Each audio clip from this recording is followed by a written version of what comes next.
Awal mama memulai itu mungkin disebabkan oleh karena kebutuhan ekonomi, di mana pada saat itu mama sebagai seorang pegawai negeri sipil yang bekerja sendirian sebagai ibu rumah tangga juga, di mana mama mempunyai 3 orang anak yang ditinggal pergi oleh bapaknya padahal anak-anak waktu itu masih kecil. Sehingga terdesak kebutuhan ekonomi, maka mama berpikir untuk gimana caranya untuk menambah ekonomi keluarga ini.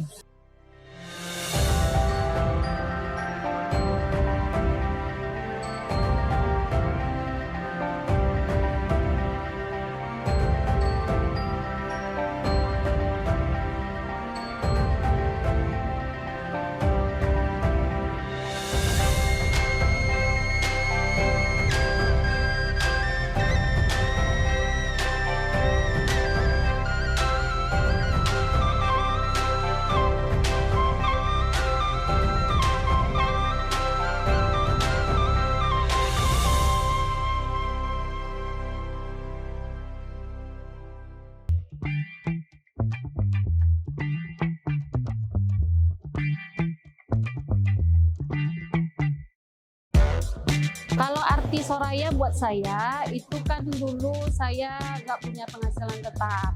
Tapi sekarang dengan saya bekerja di Soraya, saya setiap harinya bisa membawa harapan yang nyata bagi keluarga saya. Selama aku kerja di Soraya ini, banyak membuat perubahan pada diri saya. Yang pertama, bisa mandiri pada diri saya. Soraya ini satu tempat saya untuk menambah perekonomian saya. Soraya ini tempat di mana saya bisa menghasilkan, bisa berubah perekonomian keluarga dari yang tidak ada, sekarang ada kendaraan, bisa sekolahin anak yang layak. Karena kita juga baru pertama mencoba, terus selera masyarakat pun kita belum tahu, jadi kemungkinan gagal tuh pasti ada. Tapi tetap kita tepis gimana supaya agar apa yang diinginkan orang tuh bisa terisi oleh kita. Alhamdulillah ini semua karyawan di sini memang adalah 90% perempuan-perempuan tangguh, yang mana semuanya bertugas membantu perekonomian keluarga pada umumnya ya. Pengalamannya ya mungkin karena kita belum pernah melakukan, membuat, tapi mama tetap tidak mau menolak pesanan orang, tidak mau menolak, kita coba. Kita coba bikin, kebetulan waktu itu karyawan udah ada beberapa orang, walaupun kita belum pernah bikin, tapi tetap kita berjuang untuk bisa. Padahal waktu itu udah bisa mama selesaikan sampai 100. Tapi setelah dicoba kan di kursinya, menurut mata mama ini kurang cocok, nggak bagus. Akhirnya dirombak semua, dibetulin, dibuka semua dengan risiko mama harus bayar gaji 2 kali. Bikin, rombak, bikin lagi. Ternyata dengan yang 100 ini setelah disetorkan ke hotel tersebut, mereka sangat puas. Yang mana akhirnya mereka nambah pesanannya di 400 buah waktu itu. Dan ditambah dengan pesanan-pesanan lainnya. Makin banyak karyawan, tantangannya makin banyak. Dan kita harus mikir lagi gimana nih cara mengatasi masalah-masalah yang ditimbulkan karena kita sudah sangat ramai. Karena selama ini kita cuma menjahit kebutuhan-kebutuhan kecil di dalam rumah tangga, belum untuk kebutuhan umum gitu loh.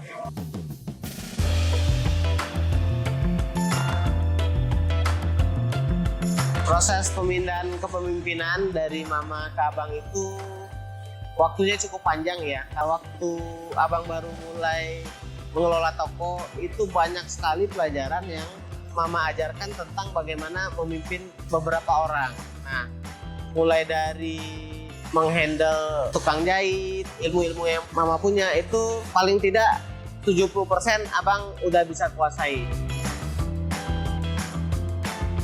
Awal mula kita pengen IPO itu ketika 2013 itu abang pernah ikut kelasnya rumah perubahan dari Pak Renal Kasali. Nah di situ kita ketemu beberapa direktur perusahaan terbuka. Nah dari situ mereka mengajarkan bagaimana membentuk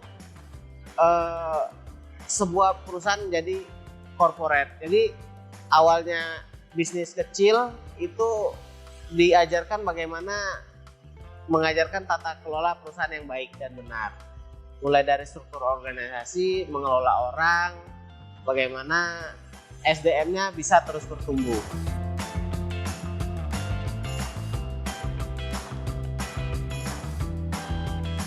Nah, persiapan kita pastinya kita mengikuti regulasi yang ada, aturan-aturan yang ada, bagaimana kita membuat GCG yang baik, kita merapikan struktur organisasi, nah sehingga perusahaan ini sesuai dengan peraturan perundang-undangan yang berlaku.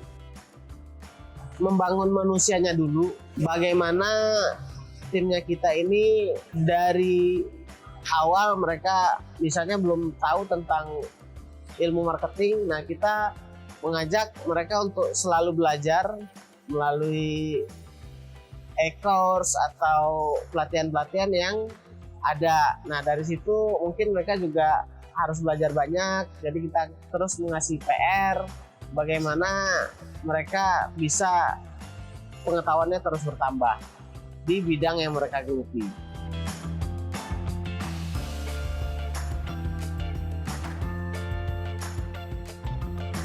Perasaannya ya seperti mimpi karena dulunya kita cuma bisa melihat di layar kaca, di majalah, di koran. Nah itu perusahaan bisa jadi go public. Alhamdulillah antusiasme pasar itu positif ya. Berkat dukungan mereka, alhamdulillah saham Soraya bisa diterima dengan positif di masyarakat. Planning dalam 5 tahun ke depan, yang pastinya kita pengen membuat cabang dulu di beberapa kota di Pulau Sumatera. Fokus kita di Pulau Sumatera dulu karena Pulau Sumatera cukup luas ya.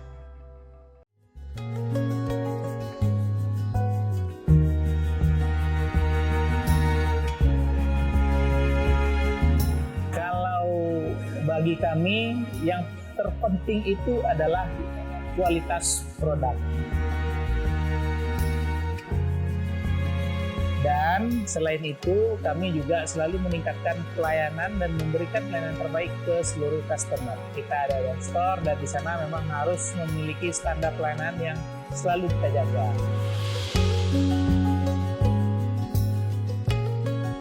Untuk mendukung e-commerce tersebut, kita memang kita juga memiliki tim live streaming yang memang tim itu kita update terus untuk melakukan event-event yang menarik bagi masyarakat. Pastinya dengan live tersebut semuanya bisa lebih mudah, tanya jawab, nggak harus datang ke store, bisa tanya di live dan bisa berbelanja langsung di semua platform yang kita punya. Nah, pesan buat pengusaha-pengusaha muda yang baru, jangan pernah berhenti belajar, jangan pernah berhenti mencoba untuk mencapai satu goals yang udah ditetapkan.